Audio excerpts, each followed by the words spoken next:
you, Jesus. Praise the Lord. Hallelujah. I greet you and I welcome you all in the matchless and precious name of our Lord Jesus Christ. మన పరిశుద్ధుడైన యేసు ప్రభు నామంలో మీ అందరికీ శుభములు. ఈ online service వీక్షిస్తున్న మీ అందరికీ నా హృదయపూర్వక వందనాలు.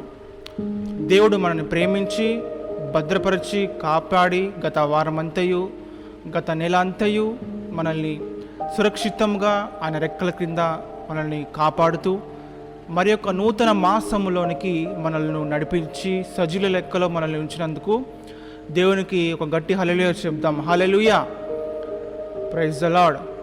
దేవుడు మనల్ని ప్రేమించి మరి యొక్క నూతన విశ్రాంతి దినములోనికి మనల్ని నడిపించాడు. ఇలాగే మనము నూతనముగా ప్రతి దినము ఆయన సన్నిధిలో ఆత్మీయంగా మనము బలపడాలి. కొత్త విషయాలను దేవుని సన్నిధిలో దేవుని సత్యాలను మనము తెలుసుకోవాలి. మన హృదయాలను దేవుని వాక్యానికే మనము సిద్ధపరచుకోవాలి. ఈ ఆన్లైన్ సర్వీస్ లింక్ మీ స్నేహితులకి మీ బంధువులకి షేర్ చేయండి. అలాగే ఎవరైతే ఆన్లైన్ సర్వీస్ వీక్షిస్తున్నారో ప్రతి ఒక్కరికి నా హృదయపూర్వక వందనాలు తెలుపుతున్నాను. క్రమం తప్పకుండా మీరు ప్రతి ఆదివారము మీరు చూస్తున్నందుకై దేవుడు మిమ్మల్ని మెండుగా ఆశీర్వదించునుగాక. దేవుడు ఈ వారము మనకి అందించబోయే ఆ అమూల్యమైన దేవుని వాక్యాన్ని మనము విందాం. మన హృదయాలను సిద్ధపరచుకుందాం. దేవుని ఆరాధిద్దాం, దేవుని స్తుతిద్దాం. ఒక చిన్న ప్రార్థనతో మనము ఈ ఆన్లైన్ సర్వీస్ ప్రారంభించుకుందాం. పరిశుద్ధుడైన మా తండ్రి, ప్రేమగల దేవా, మమ్మల్ని ప్రేమించి మాకు ఇచ్చినంత మంచి సమయాన్ని యొక్క నూతన మాసాన్ని బట్టి నీకు వందనాలు దేవా. గడిచిన మాసాలన్నిటిలోనూ మీ కృపలో మమ్మల్ని భద్రపరిచారు. ఎటువంటి అపాయము రాకుండా, ఏ తెగులు మా గుడారము సమీపింపకుండా దేవా మీ రక్తములో మమ్మల్ని ప్రోక్షించి మమ్మల్ని కాపాడుతూ మీ రెక్కల నీడలో మమ్మల్ని భద్రపరిచి మమ్మల్ని ఈరోజు సజీవుల లెక్కలో ఉంచావు దేవా, నీకు స్తోత్రం తండ్రి. ఎవరైతే ఆన్లైన్ సర్వీస్ వీక్షిస్తున్నారో వారందరి హృదయాలకు మీ శాంతి సమాధానము వారి హృదయాలలో నింపబడునుగాక. ఎవరైతే అనారోగ్యంతో బాధపడుతున్నారో వారందరినీ జ్ఞాపకం చేసుకోనండి తండ్రి. దైవజనులను అందించబోయే వాక్యాన్ని శ్రద్ధగా విని తండ్రి మీ వాక్యానుసారంగా మా జీవితాలను మలుచుకోగలటకు మీ కృపను మీ ఆత్మను మాకు అనుగ్రహించండి. ప్రతి ఒక్కరి మీద మీ అభిషేకాన్ని కుమ్మరించండి తండ్రి. అపవాది కలిగించే ప్రతి ఆటంకాన్ని మీరు తొలగించండి దేవా. అనేక మందికి ఈ యొక్క ఉపదేశము చేరగలటకు మీ కృపను చూపించండి. ఈ యూట్యూబ్ ఛానల్ని దీవించండి, ఆశీర్వదించండి తండ్రి. నన్ను వాడుకున్న విధానాన్ని బట్టి నీకు వందనాలు. ఈ యొక్క కొద్ది ప్రార్థనను ప్రభువైన యేసుక్రీస్తు నామములో అడిగి వేడుకుంటున్నాం తండ్రి, ఆమేన్.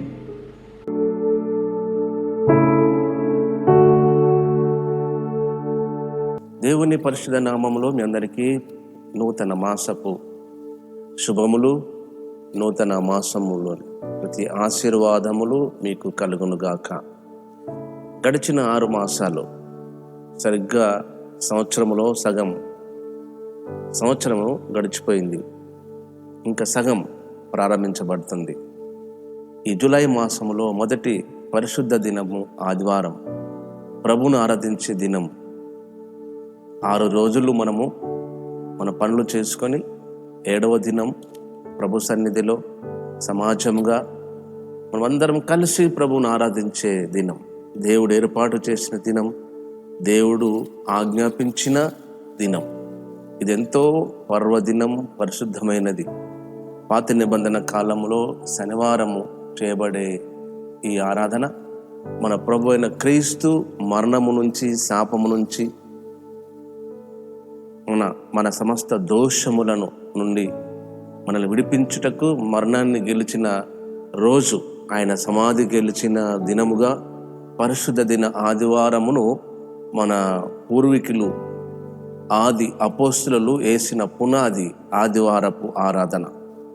అలాంటి ఈ గొప్ప చరిత్రాత్మకమైన మన ఆరాధన మనం ఈరోజు ఈ నూతన మాసములో జరుపుకోవడానికి ప్రభు ఇచ్చిన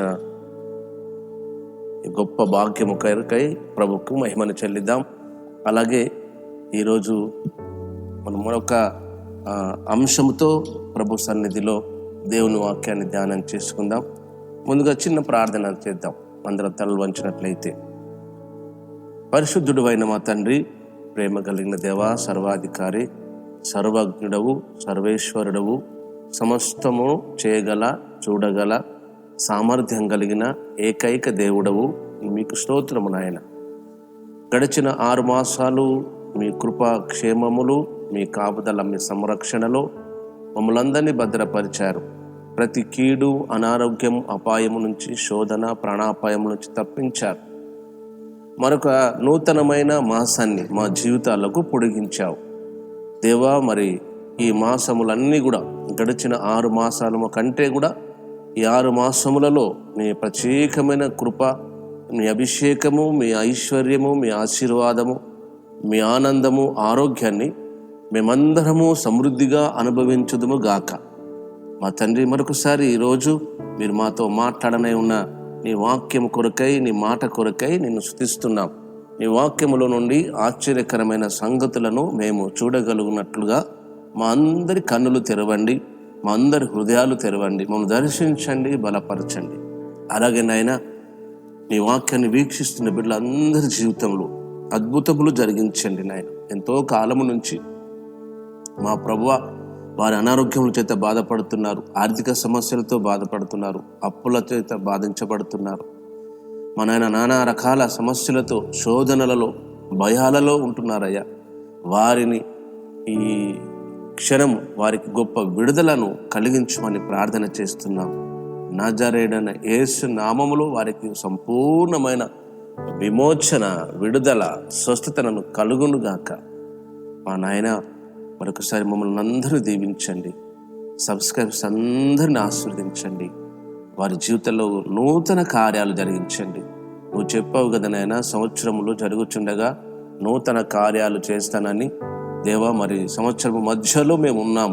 మీ కృప తోడుగా ఉంచి మమ్మల్ని అందరినీ మరొకసారి దృష్టించి దీవించమని, నీ వాక్యం చేత మమ్మల్ని తృప్తిపరచుమని నజరేయుడైన యేసు నామములో స్తుతించి ప్రార్థిస్తున్నాం తండ్రి. ఆమేన్, ఆమేన్. దేవుని పరిశుద్ధ నామములో మరొకసారి ఈ నూతన మాసపు ఆశీర్వాదములు, అలాగే పరిశుద్ధ దినపు దీవెనలు మీకు కలుగునుగాక. దేవుని వాక్యములో నుండి నిర్గమకాండము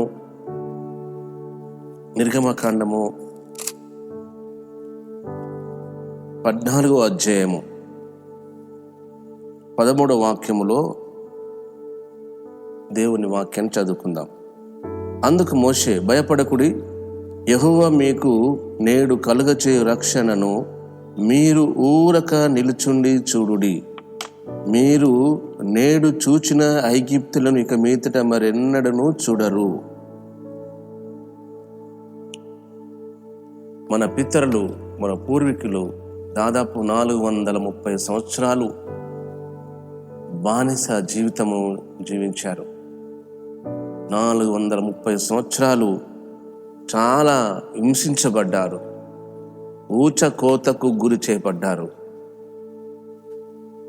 వారిని చాలా హింసించారు, శ్రమ పెట్టారు, బాధ పెట్టారు. ఐగుప్తు దేశంలో వారు పెట్టిన మొర ఆ దేవాది దేవుడు విన్నాడు.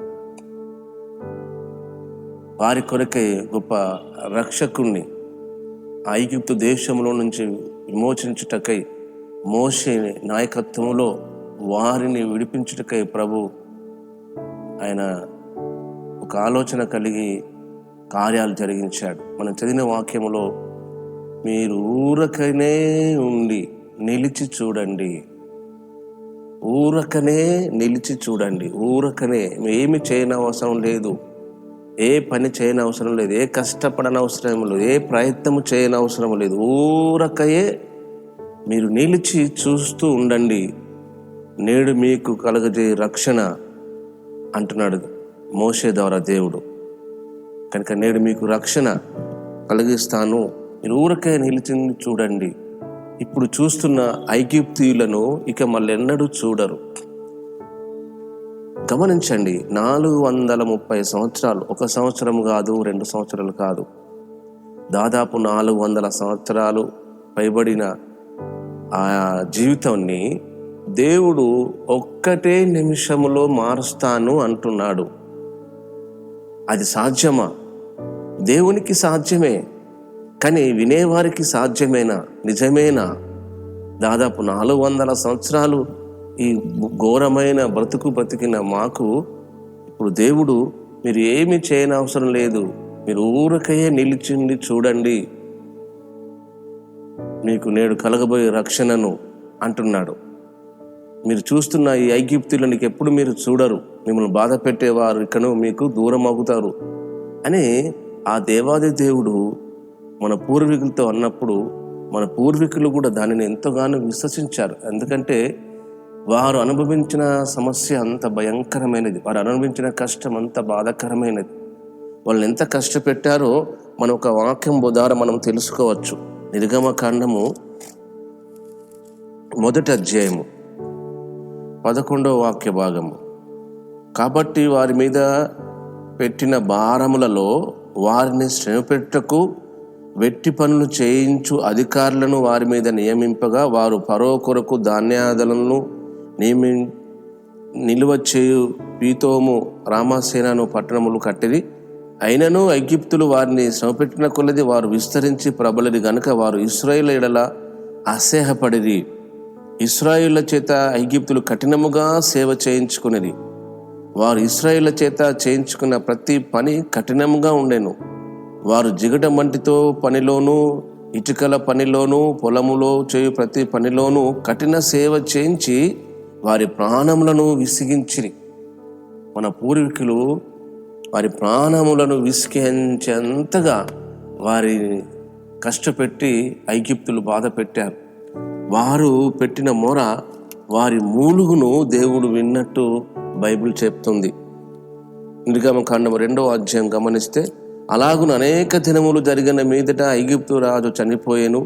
ఇశ్రాయేలు తాము చేయుచున్న వెట్టి పనులను బట్టి నిట్టూర్పులు విడుచుచు మొరపెట్టుచుండగా తమ వెట్టి పనులను బట్టి వారు పెట్టిన మొర దేవుని యొద్దకు చేరెను. కాగా దేవుడు వారి మూలుగును విని అబ్రహాము, ఇస్సాకు, యాకోబులతో తాను చేసిన నిబంధనను జ్ఞాపకము చేసుకొనెను. దేవుడు ఇశ్రాయేలును చూచెను, దేవుడు వారి యందు లక్ష్యముంచెను. 400 సంవత్సరాలకు పై చిలుకు సమస్య కష్టాన్ని దేవుడు ఒక్క నిమిషంలో తీసేశాడు. దేవుని వాక్యము చూస్తున్న ఈరోజు, దేవుని వాక్యం వింటున్న మీ జీవితాల్లో, మీ పరిచర్యలో ఎన్ని సంవత్సరాల నుంచి ఈ వ్యాధి కలిగి ఉన్నారు, ఎన్ని సంవత్సరాల నుంచి ఈ రోగమును కలిగి ఉన్నారు, ఎన్ని సంవత్సరాల నుంచి ఈ అప్పుల ఊబిలో పడిపోయారు, ఎన్ని సంవత్సరాల నుంచి మీ పిల్లలకు చదువు లేక, వారికి సరైన ఆహారం లేక, సరైన వస్త్రం లేక, వారి జీవితంలో దుర్భరమైన బ్రతుకును గడుపుటకు అవకాశం ఏర్పడ్డదో, ఎంత కాలము, ఎన్ని సంవత్సరాలైందో ఒక్కసారి గమనించండి. మీ పిల్లలకు వివాహము కలగకుండా, వారికి సంతానం లేకుండా, ఉద్యోగాలు లేకుండా, గృహములు లేకుండా, సరైన వసతులు లేకుండా, కనీసము మంచి నీళ్ళైనా తాగడానికి లేని సంవత్సరాలు గడిచాయేమో. మీకున్న సమస్య సంవత్సరాలు ఎన్ని సంవత్సరాల నుంచి ఉన్నదో ప్రాముఖ్యం కాదంటున్నాడు ప్రభు. 400 సంవత్సరాలకు పై చిలుకు మన పితరులు ఐగుప్తు దేశంలో బానిస జీవితాన్ని, దుర్భరమైన జీవితాన్ని జీవించారు. అదంతా దేవుడు చూచాడు. వారి మూలుగును దేవుడు విన్నాడు. వారి మొర దేవుని సన్నిధికి చేరింది అని రాయబడ్డది బైబిల్లో. ప్రియమైన సహోదరి, ప్రియమైన సహోదరుడా, ప్రియ దేవుని సంఘమా, మీకెంతకాలం నుంచి మీ సమస్య ఎన్ని రోజులది, దాని సీనియారిటీ ఎంత ఉన్నది, దాని కాల పరిమితి ఎంత ఉన్నది, దానిని బట్టి మీరు కృంగిపోయారు. ఈ సమస్యకు పరిష్కార మార్గం రాదు, ఈ కష్టానికి పరిష్కారం రాదు, ఈ రోగానికి స్వస్థత కలగదు, ఇక మా ఆయనను ఎవరూ బాగు చేయలేరు, ఈ తాగుడు నుంచి ఎవరు విడిపించలేరు, ఈ జూదము ఆడడం నుంచి ఎవ్వరు విడిపించలేరు. మా అమ్మాయికి పెళ్లి సంబంధం రాదు, మాకు ఉద్యోగాలు రావు, మా బ్రతుకి ఇంతే అనే స్థితిలో దేవుడు అద్భుత కార్యం జరిగించాడు. ఏమంటున్నాడంటే, మీరు ఊరకయే నిలిచి చూడండి, మీరు ఊరకయే నిలిచి చూడండి. మీరు భయపడని అవసరం లేదు, భయపడనక్కర్లేదు, భయపడకండి. యెహోవా నేడు మీకు కలగజేయు రక్షణను, దేవుడు మీకు కలగజేయబోయే స్వస్థతను, దేవుడు మీ జీవితంలో చేయబోయే అద్భుతమును ఊరకయే నిలిచుండి చూడండి. మీరు చూస్తున్న ఈ రోగాన్ని, మీరు చూస్తున్న ఈ సమస్యను, మీకు కలుగుతున్న ఈ భయము ఇక మీరు ఎన్నడూ మీకు కలగదు అని దేవుడే మీకు హామీ ఇస్తున్నాడు. ఇది సాధ్యమా? ఇంతకాలం ఇన్ని సంవత్సరాలు లేని ఈ సమస్య ఎలా తప్పిపోతుంది? ఇన్ని సంవత్సరాలు, 100 సంవత్సరాలు కాదు, 400 సంవత్సరాలకు పై చిలుకు ఇంతకాలమున్న ఈ రోగము, ఇంతకాలమున్న ఈ సమస్య, అప్పుల బాధలు, ఇంతకాలము నుంచి మారని ఈ వ్యక్తి ఇప్పుడెలా మారతాడు? యేసు, నజరేయుడైన యేసులో ఆ శక్తి దాగి ఉన్నది. నజరేయుడైన యేసు నామములో ఆ బల ప్రభావము దాగి ఉన్నది. ఆయన కనుక ఈ భూమిని ఆకాశాన్ని కలిగించిన ఆయనే స్వయంగా చెప్తున్నాడు, నేడు మీకు కలగజేయు రక్షణను, నేడు మీకు కలగజేయు ఆశీర్వాదాన్ని, నేడు మీకు కలగజేయు స్వస్థతను మీరు ఊరకయే నిలిచి చూడండి. దేవుడు ఎలా చేస్తాడో అని మనం కనిపెట్టుకోవడం కాదు, దేవుడు ఎట్లా చేస్తాడా అని కనిపెట్టుకోవడం కాదు. దేవుడు ఎలాగైనా చేయగలడు, దేవుడు ఏమైనా చేయగలడు, దేవుడు ఏమైనా చేయగలడు. దేవుని వాక్యంలో ఒక మాట చూడండి, మార్కు సువార్త 4వ అధ్యాయము, 4వ అధ్యాయంలో 24వ వాక్య భాగం, 23, 24, 25. వినుటకు చెవులు ఎవరికైనా ఉండిన ఎడల వాడు వినుగాక నేను. మరియు ఆయన, మీరు ఏమి వినుచున్నారో జాగ్రత్తగా చూచుకోండి. మీరు ఎట్టి కొలతతో కొలుతురో మీకును అట్టి కొలతతోనే కొలవబడును, మరి ఎక్కువగా మీకు ఇయ్యబడును. గమనించారా? మీరేమి వినుచున్నారో జాగ్రత్తగా చూచుకోండి. మీరు ఎట్టి కొలతతో కొలుతురో మీకును అట్టి కొలతతోనే కొలవబడును, మరి ఎక్కువగా మీకు ఇయ్యబడును. కలిగిన వానికి ఇయ్యబడును, లేని వానికి కలిగినది వాని వద్ద నుంచి తీసివేయబడునని వారితో చెప్పాను. కనుక దేవుని వాక్యములు, మీరు ఏమి వినుచున్నారో జాగ్రత్తగా చూచుకోండి. మీరు ఎట్టి కొలతతో కొలుస్తారు, మీరు ఎలాగ వింటున్నారో అలాగ జరుగుతుంది. మీరు వినే మాటలన్నీ వాస్తవమైనవి, సత్యమైనవి. అవి పుటమ వేయబడిన మాటలు, అవి మనుషుని మాటలు కాదు. దేవుని సాక్షాత్తు భూమిని ఆకాశాన్ని కలిగించిన సృష్టికర్త యొక్క మాటలు. ఆయన వెలుగు కనుగాకనగానే వెలుగు కలిగిన అతను చెప్తున్న మాటలు. భూమి నిరాకారంగాను శూన్యంగాను ఉన్న సమయాలలో దేవుడు ఒకటే మాటతో ఆయన వాక్కు చేత సృష్టిని చేసిన దేవుడు. భూమి నిరాకారంగా శూన్యంగా ఉన్న టైంలో కనుక దేవుని మాట మీరు ఎలా వింటున్నారో దాన్ని జాగ్రత్తగా చూసుకోవడం వల్ల మీ జీవితంలో గొప్ప కార్యాలు దేవుడు చేస్తాడు. అందుకనే ఆ మాటలో కింది వాక్యం రాబడ్డది 26లో 27లో, మరియు ఆయన, ఒక మనుషుడు భూమిలో విత్తనము చల్లి రాత్రింపగళ్ళు నిద్రపోవచ్చు మేల్కొనుచు ఉండగా. ఒక వ్యక్తి భూమిలో విత్తనం చల్లి ఆయన తినుచు పడుకుంటూ లేస్తూ ఉండగా వానికి తెలియని రీతిగా విత్తనము మొలిచి పెరిగినట్లే దేవుడు నీ కార్యము చేస్తాడు. నువ్వు రాత్రంతా జాగారం చేసుకుంటూ అది ఎలా పైకి వస్తుందా, ఎలా మొలకేస్తుందా అని నువ్వు చూసుకుంటున్నా కూడా నీకు అగుపడదు. గమనించారా?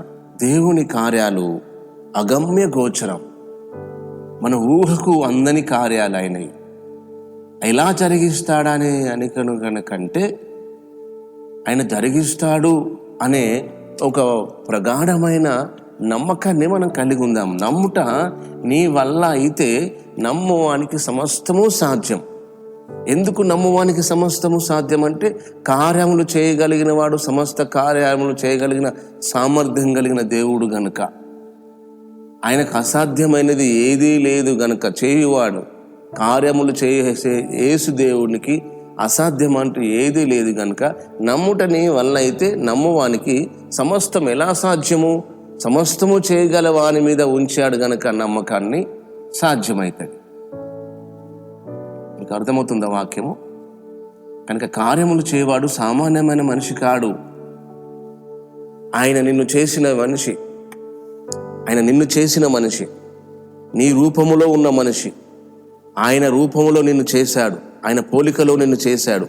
ఆయన ఈ భూమి మీదకి నిన్ను పంపించాడు ఆయన పని చేయడానికి, ఆయన నీలో ఇతరులకు కనబడడానికి, ఆయన కార్యాలు నీ జీవితం ద్వారా ఇతరులు చూడడానికి. 430 సంవత్సరాలు మన పూర్వీకులను ఎందుచేత అంతగా శ్రమకు అనుభవించాడు? ఎందుకు అంతగానం కష్టపడుతుంటే చూస్తూ ఊరుకున్నాడు? ఒక సంవత్సరం సరిపోకపోనా శ్రమ? ఒక కష్టం ఒక సంవత్సరం 2 సంవత్సరాలు సరిపోకపోయేదా? 400 సంవత్సరాలు అవసరమా? దేవుడు అనుకున్నాడు 400 సంవత్సరాలు మన పితరులను శ్రమ పెట్టాలని.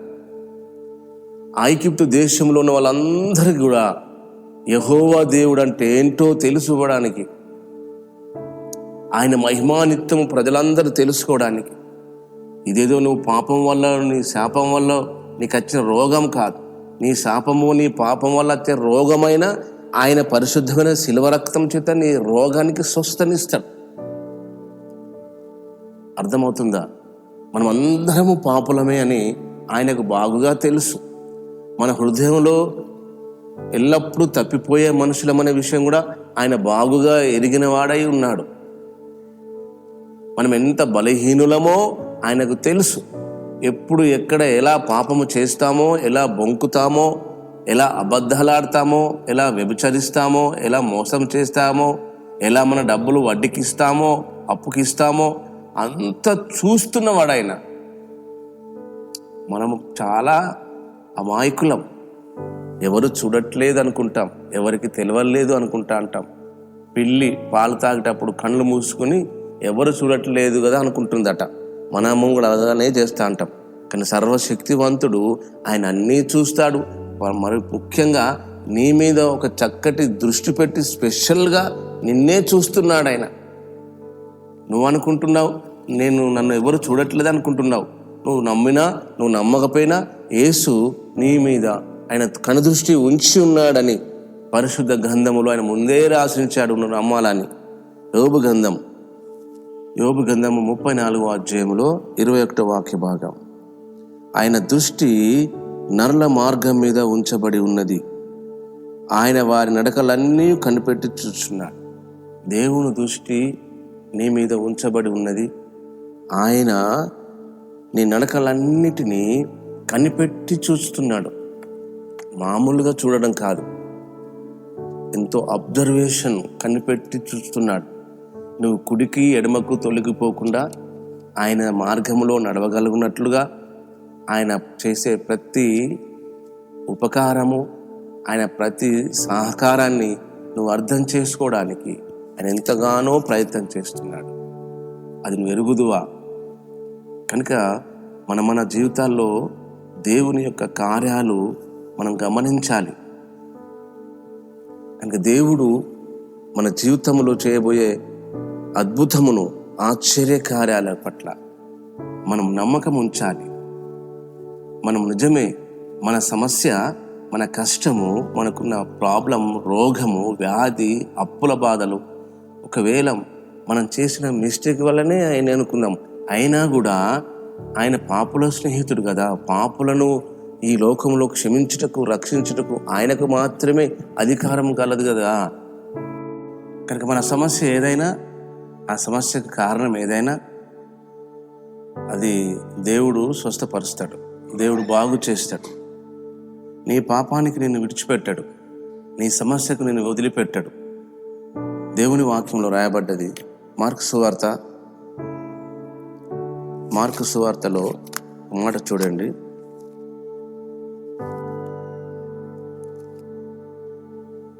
9వ అధ్యాయంలో ఒక అబ్బాయికి దయ్యం పట్టి నీళ్ళల్లో అగ్నిలో తరచుగా పడేసి నాశనం చేయాలని చూస్తుంది. వాళ్ళ తండ్రి ఒక రోజున యేసుప్రభు వారి దగ్గరకు అతన్ని తీసుకొచ్చినప్పుడు యేసుప్రభు వారు అడుగుతాడు. మార్కు సువార్త 9వ అధ్యాయంలో 21వ వాక్యం. అప్పుడు ఆయన, ఇది వీనికి సంభవించి ఎంతకాలం అయింది అని వాని తండ్రిని అడగగా, వాళ్ళ తండ్రి అంటాడు, బాల్యం నుండియే అది వాని నాశనం చేయవలనని తరచుగా అగ్నిలోనూ నీళ్లలోనూ పడదోయును. ఏమైనాను నీ వలనైతే మా మీద కనికరపడి మాకు సహాయం చేయమనను. ఎంతకాలం నుంచి ఈ వ్యాధి, ఈ జబ్బు, ఈ మూర్ఛ రోగం ఉన్నది అని ప్రభు అడిగినప్పుడు బాల్యం నుండి అన్నాడు, చిన్నప్పటి నుంచే. కనుక నీ సమస్య ఎంత పెద్దదైనా సరే, చూడండి, మన పితరులు 430 సంవత్సరాలు ఐగుప్తు దేశంలో ఎన్ని తరాలు మారాయో, వాళ్ళ జీవితాలు బాగుపడతాయన్న కనీసము ఆలోచన అయినా కూడా వారికి రాకుండా పోయింది. అంత భయంకరమైన కఠినమైన పనులు చేయించారు ఐగుప్తు దేశంలో. అలాంటి పరిస్థితులలో దేవుడు వారి మూలుగు విని, వారి మొరను విని వారిని విడిపించుటకై ప్రభు దిగి వచ్చినట్లుగా బైబిల్ స్పష్టంగా చెప్తుంది. ఎందుకు చెప్తుంది అంటే, ఈ రోజున నిన్ను కూడా విడిపించగల శక్తి కలిగిన దేవుడు ఆయన. కేవలము చరిత్ర కాదు, ఆయన నిన్న నేడు యుగ యుగములు ఒకే రీతిగా ఉన్న దేవుడు ఆయన. అన్ని సంవత్సరాలు కష్టపడినప్పటికీ ఆ ఐగుప్తు దేశంలో నుంచి, ఆ బానిసత్వం నుంచి విడిపించిన దేవుడే నీకున్న ఈ పరిస్థితిలో నుంచి విడిపించగల సామర్థ్యం కలిగిన వాడాయన. కనుక నీకున్న శాపమైన, నీ పాపమైన, నీ పూర్వీకులు చేసిందైనా, నీ మూర్ఖత్వం వల్ల కలిగిందైనా, ఏదైనా సరే ఆయన దానిని బాగు చేయగలడు. ఆయన దగ్గరికి రావడమే గొప్ప విషయం. కనుక సమస్య ఎంత గొప్పదైనా సరే ఆయన దానిని బాగు చేయగలడు. కనుక మీరు చేయవలసిన పని ఏంటంటే, మీరేమీ చేయక ఊరకయే నిలుచుండి చూడండి. ఊరకయే నిలుచుండి చూడండి అంటే కొంత ఇబ్బందికి మనం గురవుతూ ఉంటాం. అయ్యో, కనీసము మాటమైనా మాట్లాడొద్దా, కనీసము సహాయమైనా చేయొద్దా అని అనుకుంటూ ఉంటాము. కానీ మాట సహాయము, చేత సహాయము కాకుండానే దేవుడు నీ జీవితంలో, మీ కుటుంబంలో, మీ సేవా పరిచర్యలో ఆయన గొప్ప కార్యాలు చేయగలవాడు. ఎందుకంటే ఆ మొలక, ఆ విత్తనము భూమిలో వేసిన తర్వాత ఆ మనుషుడు ఏం చేస్తాడట, మామూలుగా నిద్రపోతూ తింటూ మేలుకుంటూ ఉన్నాడట. వానికి తేలియని రీతిగానే ఆ విత్తనము మొలిచి పెరిగినట్లే దేవుని కార్యాలు ఉంటాయి. భూమి మొదట మొలకను, తర్వాత వెన్నును, అటు తర్వాత వెన్నులో ముదురు గింజలను తనంతట తానే ఎలాగ పుట్టిస్తుందో దేవుడు కూడా నీ జీవితంలో అలాగనే కార్యాలు చేస్తా అంటాడు. మనకు దేవుని కార్యాలు అంతుపట్టవు. మనం ఎక్స్పెక్ట్ చేయలేము దేవుడు ఇలా చేస్తాడు, మనం చేయకూడదు కూడా. ఎలా చేస్తాడో కూడా మనం కనిపెట్టుకోవద్దు. మనం అంతా ఏం చేస్తామంటే దేవుడు సహాయం చేసే ద్వారాల వైపు చూస్తూ ఉంటాం. ఫలానా వైపు నుంచి సహాయం చేస్తాడేమో, ఫలానా వారి నుంచి సహాయం చేస్తాడేమో, ఫలానా దిక్కు నుంచి. అంటే అర్థము, ఎవరి ద్వారానైనా మనకు సహాయం చేయగలడు. మనకు చాలామంది తెలిసిన వాళ్ళు ఉన్నారు గనక అనే భావం మనలో ఉంటుంది. అలాంటప్పుడు కొన్నిసార్లు మనకు ఎంతమంది తెలుసున్నప్పటికీ వారి ద్వారా ఒక్క సహాయం కూడా మనం పొందలేకపోతాం. ఎందుకంటే దేవుడు సహాయం చేయంది ఎవరు సహాయం చేయరు. దేవుడు చెప్పనిది ఎవరు నీకు హెల్ప్ చేయరు. మానవరీత్యా సహజంగా సహాయం చేసే సహాయం వేరే, కామన్గా.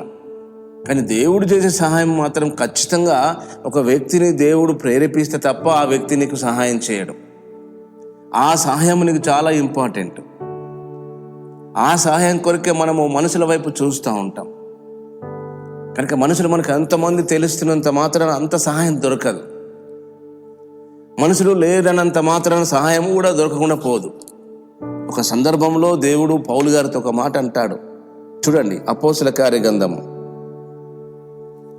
కనుక మీకు మీ మందిరంలో కాంగ్రిగేషన్ ఉందో లేదో, లేదా మీకు తెలిసిన బంధువులు స్నేహితులు ఉన్నారో లేరో, ఉన్నా మీకు సహాయం చేసేవారు ఉన్నారో లేరో, దాదాపుగా ఉండకపోవచ్చు. ఉన్న వారితో ఎలాంటి సహాయం నీకు పొందకపోవచ్చు. పొందుదామన్న నమ్మకము, ఆశ కూడా మీకు బహుశా ఉండకపోవచ్చు. అది మంచిదే. కానీ అయినంత మాత్రాన మాకు సహాయం దొరకదనుకోవడం కరెక్ట్ కాదు. మనుషులను ఆధారం చేసుకున్నది కాదు మన భక్తి, మనుషులను ఆధారం చేసుకున్నది కాదు మన విశ్వాసం. గమనించారా? మన భక్తి, మన విశ్వాసిత మనుషులను ఆధారం చేసుకున్నది కాకుండా ఉండాలి. భక్తుడు పౌలు గారితో దేవుడు అన్నాడు, అపోస్తల కార్యగ్రంథం 18వ అధ్యాయము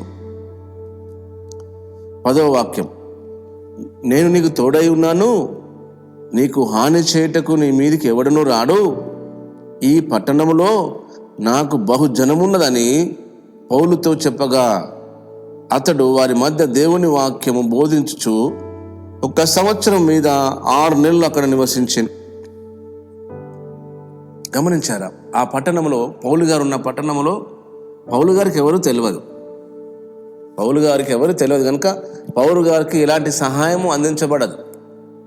తెలిస్తే కదా పలానా వ్యక్తి మాకు సహాయం చేయడానికి వస్తారు. ఎవరైనా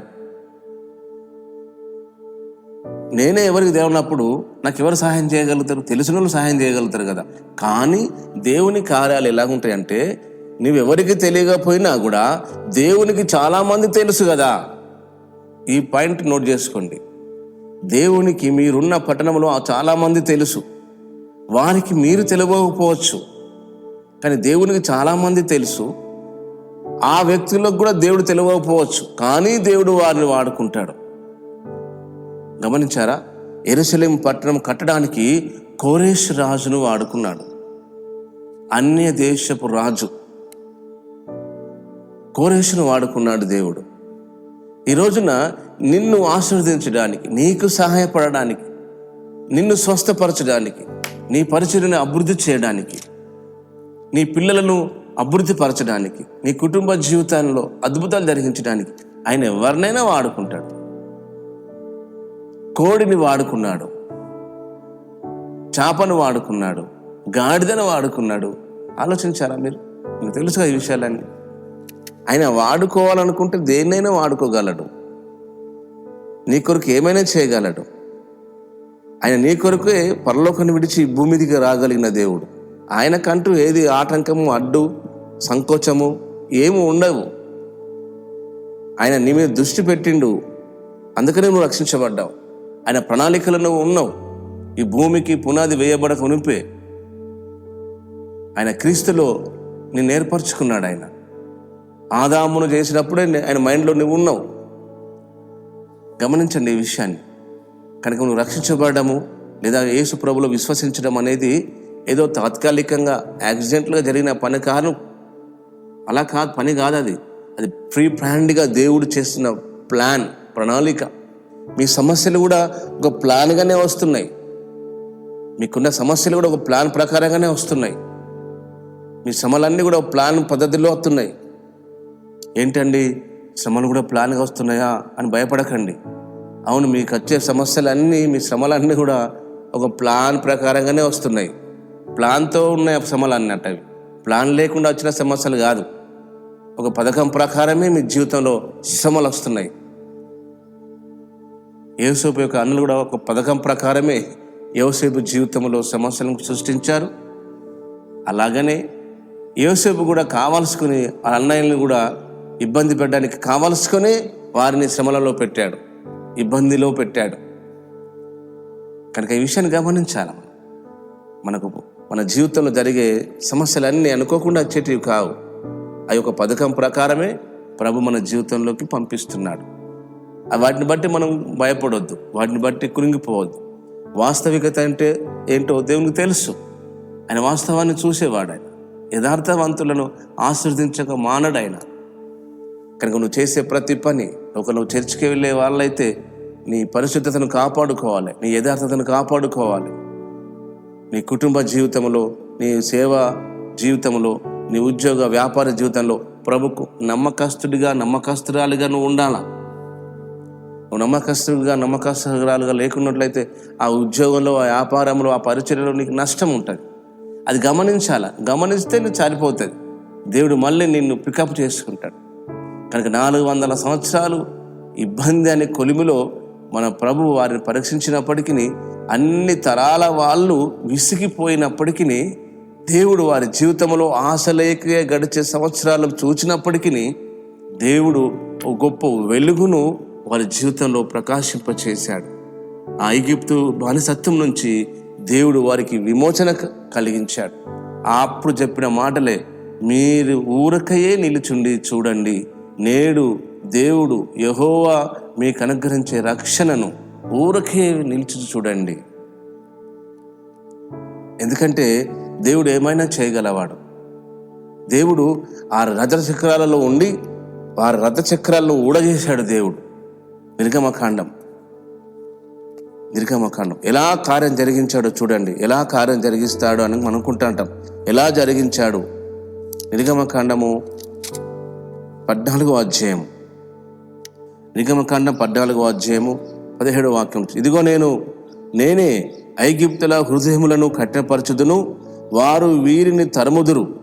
నేను ఫరో వలనను, అతని సమస్త సేనాలను, అతని రథముల వలనను, అతని గుర్రపు రౌతుల వలనను నాకు మహిమ తెచ్చుకుందును. నేనే ఐగుప్తుల హృదయాలను కఠినపరచుదును, వారు వీరిని తరుముదు. అంటే ఐగుప్తీయులు ఇశ్రాయేలీలను తరిమేటట్లు ఒక విషయం గమనించండి. ఇశ్రాయేలీలను ఐగుప్తులు తరిమేలాగున దేవుడే చేశాడు. చెప్తున్నాడు కదా, ఎందుకు చేశాడంటే వారి ద్వారా నేను మహిమ తెచ్చుకుంటాను, వారి ద్వారా నేను ఘనత పొందుతాను, నేను ఏమైనా చేయగలను అని ఐగుప్తులు తెలుసుకోవాలి, ఇటు ఇశ్రాయేలీలు తెలుసుకోవాలి. కానీ ఎందుకు తరమబడుతున్నారో పాపము ఐగుప్తుల విషయంలో ఇశ్రాయేలుకు చాలా భయం పుచ్చుకుంది. ఎందుకంటే వెనక శత్రువులు, ముంగట ఎర్ర సముద్రం. చూడండి నిర్గమకాండము 14వ అధ్యాయము 10వ వాక్య భాగం. ఫరో సమీపించుచుండగా ఇశ్రాయేలు కన్నెత్తి ఐగుప్తులను తమ వెనుక వచ్చుట చూచి మిక్కిలి భయపడి యెహోవాకు మొరపెట్టిరి. వాళ్ళు తరముతున్నారు. శత్రువు నేను తరమొచ్చు. నీకు భయం కలిగడానికి దేవుడే కొన్నిసార్లు అలాంటి అవకాశాలు ఇస్తాడు.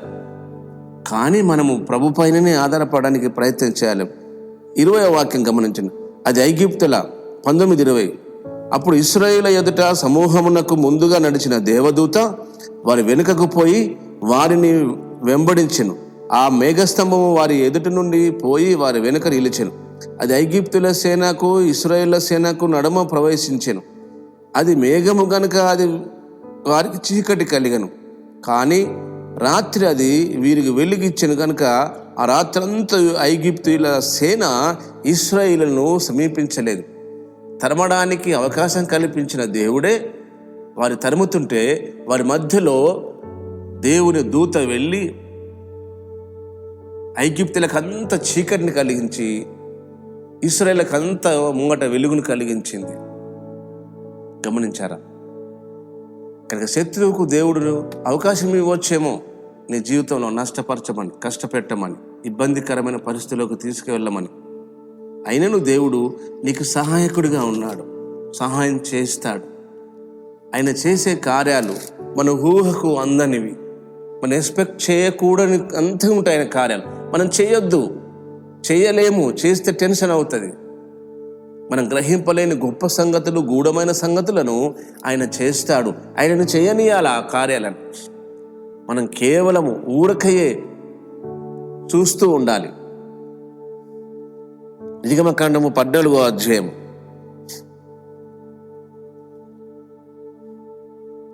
21వ వాక్యం.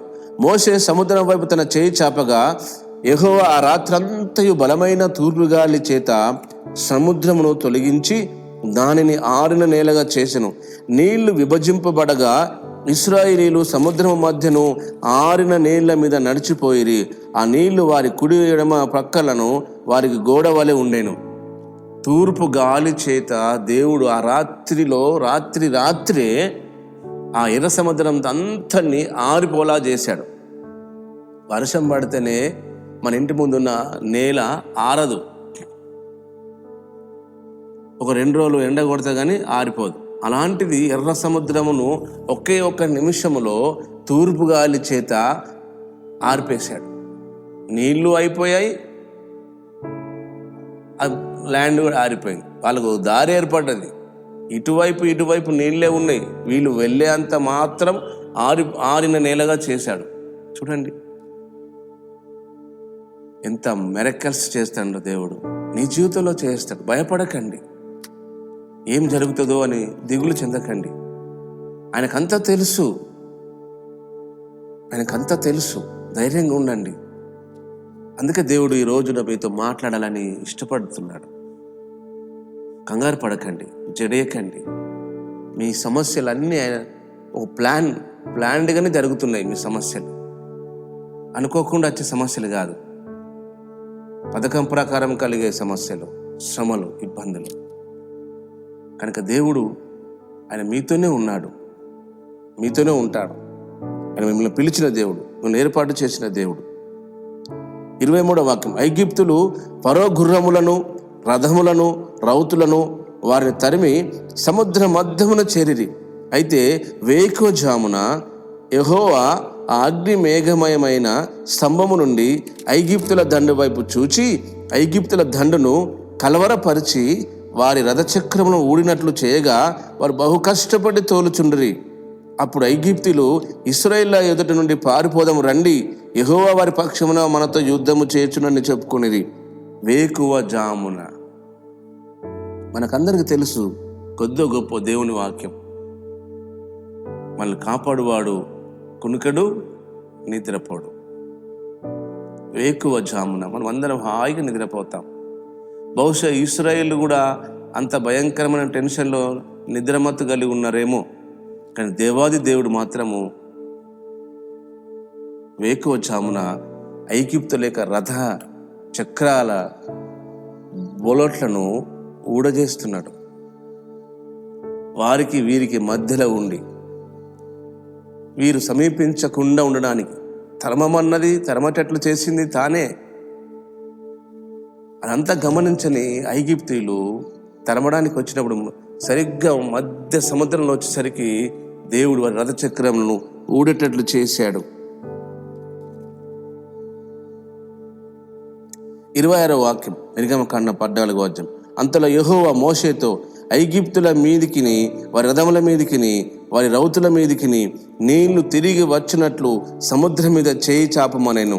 మోషే సముద్రం మీద చేయి చాపగా పొద్దు పొడిచినప్పుడు సముద్రం అధిక బలముతో తిరిగి పొర్లెను గనుక ఐగుప్తులు అది చూచి వెనుకకు పారిపోయిరి. అప్పుడు యెహోవా సముద్ర మధ్యను ఐగుప్తులను నాశనము చేసెను.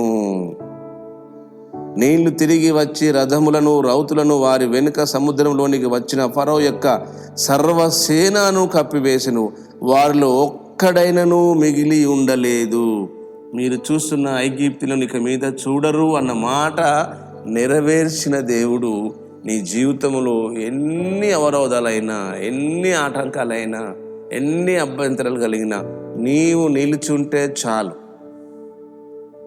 నువ్వు ఆయన మాటను మీద నిలబడితే చాలు, నీ జీవితంలో కార్యాలు చూస్తావు.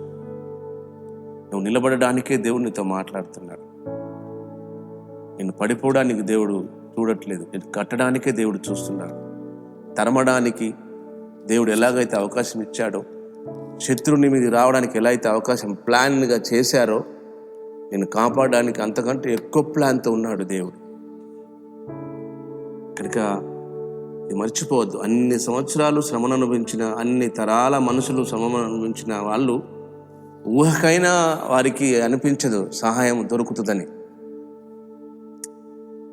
అలాంటి పరిస్థితులలోనే దేవుడు మన పితరులను కాపాడి ఒక ఉన్నతమైన స్థితికి తీసుకొచ్చినప్పుడు దేవుడు నిన్నెందుకు తీసుకురాడు, నీ ఎందుకు సహాయం చేయడు?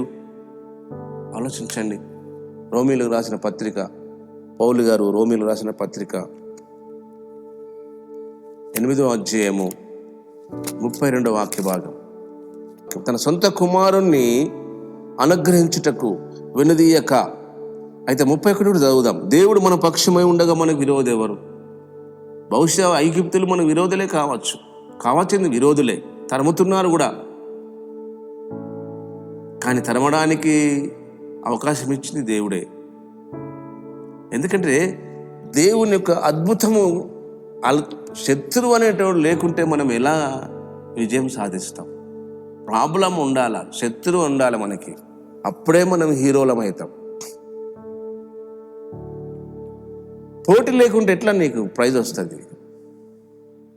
కనుక ఆల్రెడీ దేవుడు మనకు పోటీదారుని పెట్టాడు, మన విరోధిని పెట్టాడు. దేవుని వాక్యంలో ఈ వాక్యం చదివే ముందు ఇంకొక వాక్యం చదువుదాం. యెషయా గ్రంథం. మీకు విరోధంగా రూపింపబడిన ఏ ఆయుధము వర్ధిల్లదు. ఈ వాక్య భాగంలోనే మనకు అర్థమవుతుంది, మీకు విరోధముగా. మనమందరము వర్ధిల్లదనే చూస్తామే తప్ప మీకు విరోధంగా రూపించబడిన ఏ ఆయుధము వర్ధిల్లదు అని అనుకుంటాం అందరం. వాస్తవమే, మీకు విరోధంగా రూపించబడిన ఆయుధం వర్ధిల్లదు. కానీ ఒకటి బాగా గమనించవలసిన విషయం ఏంటంటే, ఈ వాక్యంలో మనకంటూ ఒక విరోధము ఉంటుంది. ఒక విరోధముగా రూపించబడిన ఒక ఆయుధం ఉంది. మనకు ఎగనెస్ట్గా ఒక ఆయుధము, ఎగనెస్ట్ ఒక వ్యక్తి ఉంటాడు. గమనించారా? ఉన్నాడు, కానీ వాడు సక్సెస్ కాడు. కనుక వాడిని పట్టుకుని నువ్వు భయపడనక్కర్లేదు అని చెప్పేసి నెగ్లెన్స్ కూడా ఉండవద్దు. నువ్వు దేవుని వైపు చూస్తున్నప్పుడు దేవుడే ఆ విరోధిని నాశనం చేస్తాడు. ఐగుప్తులు విరోధులు దేవుడు ఏం చేశాడు? నడి సముద్రంలోకి తీసుకొచ్చి విడిచిపెట్టేశాడు. ఒకవేళ ఆ ఒడ్డు మీద వదిలిపెడితే ఏమైంది? మళ్ళీ అటాక్ చేసేటోళ్ళే. దేవుడు ఏది చేసినా పక్కా ప్లాన్, మనకు క్షేమం చేస్తాడు ఆయన. ఇప్పుడు రోమపత్రిక 8వ అధ్యాయం చదువుదాం, 31, 32. ఇట్లుండగా ఏమందము? దేవుడు మన పక్షమే ఉండగా మన విరోధి ఎవరు? తన సొంత కుమారుని అనుగ్రహించుటకు వెనుదీయక మనందరి కొరకు ఆయనను అప్పగించిన వాడు ఆయనతో పాటు సమస్తము మనకెందుకు అనుగ్రహించాడు? పరిశుద్ధాత్మ దేవుడు మనల్ని అడుగుతున్నాడు, ఆయనే మనల్ని పరిశీలిస్తున్నాడు. తన సొంత కుమారుని ఇవ్వడానికి వినదీయని దేవుడు ఆయనతో పాటు సమస్తం ఎందుకు అనుగ్రహించాడయ్యా? ఎందుకు అనుగ్రహించాడు అనుకుంటున్నావు? అనుగ్రహిస్తాడు కదా. ఇప్పుడు ఓకేనా? ఇప్పటి నుంచి ధైర్యంగా ఉండండి. దేవుని వాక్యాన్ని పట్టుకోండి. దేవుని వాక్యం అనేది ఖడ్గం, డాలు. ఖడ్గం అదే, డాలు అదే, శిరస్నానము అదే, బుల్లెట్ ప్రూఫ్ లాగా వస్త్రము కూడా అదే. టోటల్ అంతా వాక్యమే. కనుక దిగులు చెందకండి. ఈ సమస్యకు పరిష్కారాన్ని ఆయన చూపిస్తాడు. కనుక 400 సంవత్సరాలు దేవుడు వారిని బానిస బ్రతుకులకు అప్పగించిన వాడే వారిని ఆ దేశంలో నుంచి వారి బయటికి తీసుకొచ్చి వారు పాలు తేనెలు ప్రవహించు ఒక చక్కటి దేశంలో వారిని నాటాడు. ఆయన ఏమైనా చేయగలడు నీ జీవితంలో. కనుక ఒకటి చేయాల్సిందంటే, మీరు ఊరికే నిలుచుండి ఏమి చేయనక్కర్లేదు. ఈ మాట యెహోషాపాతుతో కూడా అన్నాడు, మీరు యుద్ధ రంగంలోకి వెళ్ళి యుద్ధం చేయనక్కర్లేదు, కామ్గా ఉండండి అన్నాడు. యుద్ధ రంగంలో కామ్గా ఉంటే శత్రువు ఊరుకుంటాడండి? తెగ నరకేయడు మనల్ని. చూడండి, ఆ మాట చదువుకొని మనం ప్రార్థన చేద్దాం. దినవృత్తాంతంలో 2వ గ్రంథము 20వ అధ్యాయం 15వ వాక్యం. యూదావారులారా, యెరూషలేము కాపురస్తులారా, యెహోషాపాతు రాజా, మీరందరూ ఆలకించండి. యెహోవా సెలవిచ్చినది ఏమనగా, ఈ గొప్ప సైన్యమునకు మీరు భయపడకండి, జడియకండి. ఈ యుద్ధం మీరు కాదు, దేవుడే జరిగించును. రేపు వారి మీదికి పోండి. వారు జీజు అను ఎక్కుడు మార్గమును వచ్చెదరు. మీరు యెరూయేలు అరణ్యము ముందరనున్న వాగు దగ్గర వారిని కనుగొందురు. ఈ యుద్ధంలో మీరు పోట్లాడవలసిన నిమిత్తం లేదు. యూదావారులారా, యెరూషలేము కాపురస్తులారా, మీరు యుద్ధ పంక్తులు తీర్చి నిలబడండి. మీతో కూడా నున్న యెహోవా దయచేయు రక్షణను మీరు చూచెదరు. భయపడకుడి, జడేయకుడి. రేపు వారి మీదికి పోండి. యెహోవా మీతో కూడా ఉండును. మీ ఊరకయ్యే ఉండండి అంటున్నారు. అక్కడ కూడా మీరు యుద్ధం చేయని అవసరం లేదు అంటున్నాడు. మరి ఎలా? ఈ గొప్ప సైన్యమును మీరు భయపడకండి, జడేయకండి, మీ యుద్ధము మీరు కాదు, దేవుడే జరిగించును, రేపు వారి మీదకి పోండి అంటుండే. ఎలా జరిగిస్తాడు? రాయబడ్డది 22వ వాక్యం. వారు పాడుటకును స్తుతించుటకు మొదలుపెట్టగా యెహోవా వారి మీద వచ్చిన అమ్మోనీల మీదను, మోయాబీల మీదను, షేరు మన్యమాసుల మీదను మాటుగాండ్లను పెట్టెను గనుక వారు హతులైరి. దేవుడే మాటుగాండ్లను పెట్టేశాడు. ఎట్లా పెట్టిండో, ఎట్లా చేసుకొచ్చిండో ఏమో, ఏం తెలియదు.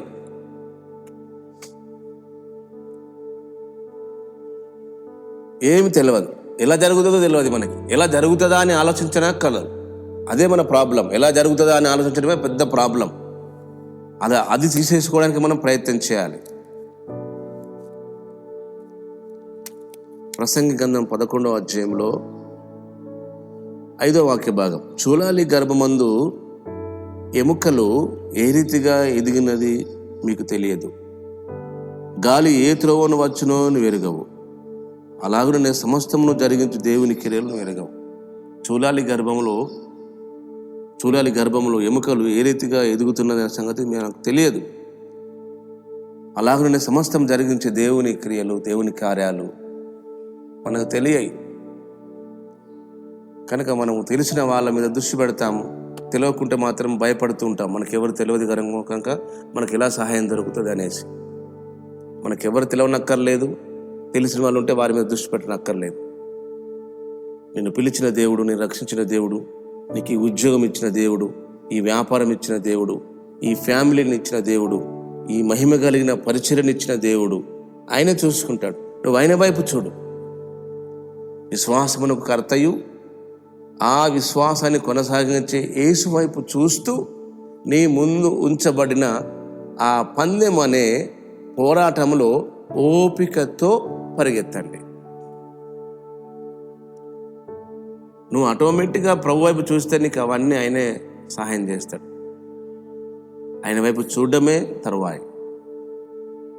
కనుక ఆయన వాక్యంపై ఆధారపడమే, ఆయన వాక్యమును ఎప్పుడు మనసులో ఉంచుకోవడమే, ఆయన వాగ్దానాన్ని ఎప్పుడు ఆలోచించడమే, ఆయన ఆజ్ఞను ఎప్పుడు మనము తలంచుకోవడమే ఆయన వైపు చూడడం అంటే. ఆ వాక్యము, ఆ వాగ్దానము, ఆ ఆజ్ఞ మన జీవితంలో, మన హృదయాంతరంగములో నుంచి మన మైండ్లోకి, మన రక్తంలోకి వచ్చి కార్యాలన్నీ జరిగిస్తుంది. యోబు గ్రంథము 14వ అధ్యాయము. కనుక డైలీ వీలైనంత మట్టుకు బైబిల్ చదవండి. అర్థం కాకపోయినా చదవండి. మీకు ఇష్టం లేకున్నా ప్రార్థన చేయండి. ఎందుకంటే అందరికి ఇష్టం ఉండకపోవచ్చు. ఎందుకంటే సమస్యలు ఉన్నప్పుడు ప్రార్థన చేయడం చాలా కష్టమైతే ఉంటుంది. ఎంత ప్రార్థన చేసినా సమస్యకు పరిష్కార మార్గం దొరకదు. కానీ చేస్తూ ఉండాలి. నిన్ను చూస్తూ ఉంటాడు దేవుడు. ఏమైందంటే ఒక రోజున చూడండి, యోబు గ్రంథము 14వ అధ్యాయంలో 7వ వాక్యము, 8వ వాక్యము, 9వ వాక్యము, ఈ 3 వాక్యాలు 7, 8, 9. యోబు గ్రంథము 14వ అధ్యాయం. వృక్షము నరకబడిన ఎడల అది తిరిగి చిగుర్చునని, దానికి లేత కొమ్మలు వేయనని నమ్మకం కలదు. దాని వేరు భూమిలో పాతదైపోయినా, దాని అడుగు మొద్దు మంటితో చీకిపోయినా, ఇది అండర్లైన్ చేసుకోండి. దాని వేరు భూమిలో పాతదైపోయినా, దాని అడుగు మొద్దు మంటిలో చీకిపోయినా, నీటి వాసన మాత్రం చేత అది చిగుర్చును, లేత మొక్క వలె అది కొమ్మలు వేయును. నీటి వాసన, అది పాతబడిపోయినా, అది చీకిపోయి మట్టిగా కలిసిపోయినా, భూమిలో వాసన, నీటి వాసన చేత అది తిరిగి చిగుర్చును, లేత మొక్క వలె అది కొమ్మలు వేస్తుంది. ఆ నీటి వాసన చేత ఆ చీకిపోయి పుచ్చుపట్టి పాతగిలిపోయిన మొద్దు చిగిర్చి లేత కొమ్మగేసిందో, దేవుని వాక్యము చేత నీవు అంతకంటే ఎక్కువగా చిగురుస్తావు. దేవుని వాక్యానికి అంత శక్తి ఉంది. అందుకని దేవుని వాక్యము నీటి ద్వారా పోల్చబడ్డది.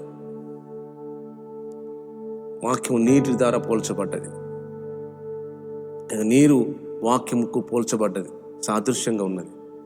కనుక నీలో కొంచెం వాక్యం ఉన్నా, ఆ వాక్య జ్ఞాపకం ఉన్నా చాలు.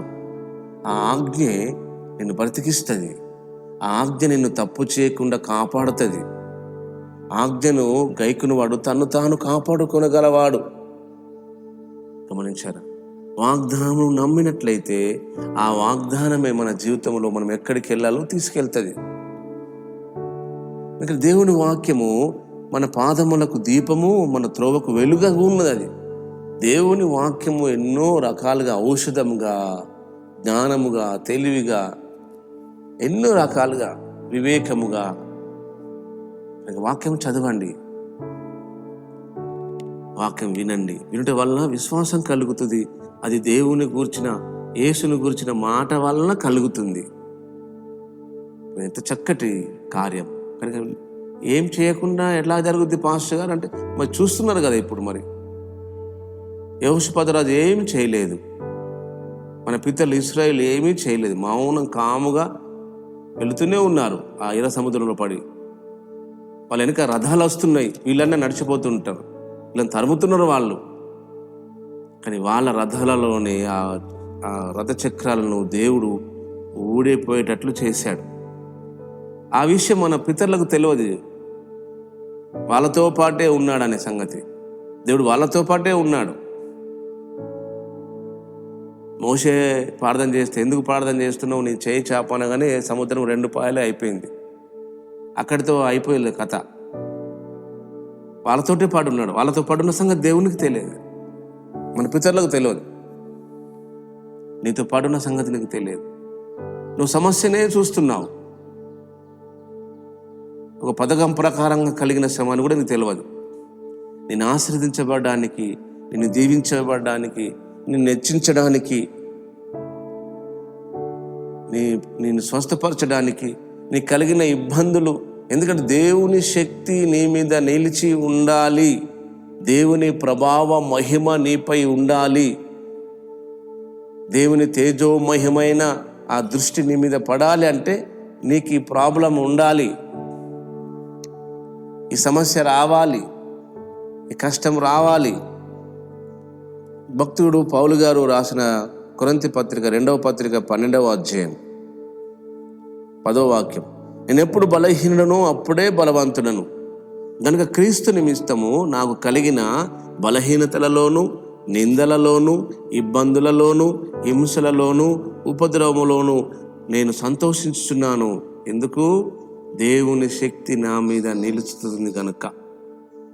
నా మీద దేవుని శక్తి నిలవాలంటే నేను ఇలాంటి స్థితిలోకి రావాలి, బలహీనతలోకి రావాలి, ఇబ్బందుల్లోకి రావాలి, హింసలోకి రావాలి, ఉపద్రవంలోకి రావాలి, నిందలోకి రావాలి. క్రీస్తు మహిమ నా మీదకి రావాలంటే ఇవి ఉంటేనే దేవుని మహిమ మన మీదకి వస్తుంది. క్రీస్తు కొరకు నువ్వు పడే సమస్య ఏదైనా సరే, బాధ, ఇబ్బంది ఏదైనా సరే, దుఃఖము, నష్టము ఏదైనా సరే, నువ్వు మనుషుని వైపు చూడకండి, దేవుని వైపు చూడండి. దేవుడు ఒక ప్లాన్గా నిన్ను తీర్చిదిద్దుతున్నాడు.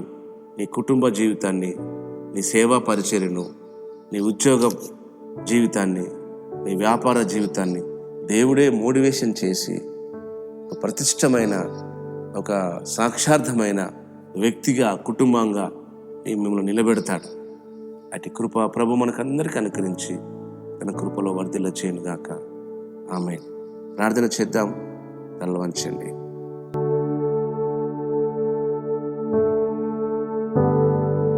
పరిశుద్ధుడు అయిన మా తండ్రి, ప్రేమ కలిగిన మా దేవా, సర్వాధికారి, మీకు స్తోత్రం.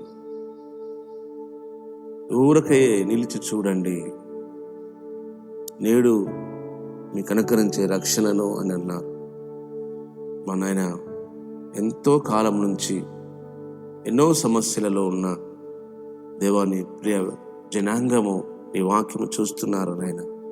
వారి జీవితంలో ఈ క్షణము నీ కార్యము జరిగించండి. నీ దయాస్తము వారి మీద చాపండి. వారికి ఉన్న ప్రతి రోగమును, డాక్టర్స్ నయము కాదని చెప్పిన ప్రతి వ్యాధి నజరేయుడైన యేసు నామములో స్వస్థత కలుగును గాక. కిడ్నీస్ సంపూర్ణ స్వస్థత కలుగును గాక. హార్ట్ చక్కటి ఆరోగ్యం కలిగి ఉండును గాక. పెద్ద మెదడు, చిన్న మెదడు, ఆయన చిన్న ప్రేగు, పెద్ద ప్రేగు, ఆయన లివర్, ప్రతి విధమైన నరము, కండరము, ఎముక, ప్రతి విధమైన వ్యాధి నజరేయుడైన యేసు నామములో స్వస్థత నొందునుగాక. ప్రతి విధమైన అప్పుల బాధలు దేవా, అలాగనే ఆర్థిక సమస్యలు, అనారోగ్యం, వస్త్రహీనత, సేవలో ఎన్నో రకమైన ఇబ్బందులు, ఇక సేవ చేయలేము అనే పరిస్థితులు ఉన్న వాళ్ళందరిలో నజరేయుడైన యేసు నామములో కార్యము కలుగును గాక. నాయన, మా పితరులు 430 సంవత్సరాలు దేవా వారు అనుభవించిన పరిస్థితుల నుంచి ఒకే ఒక నిమిషంలో వారిని అందరిని విడిపించావు నాయన. మా జీవితంలో ఎన్నో కార్యాలు జరిగిస్తున్నావు.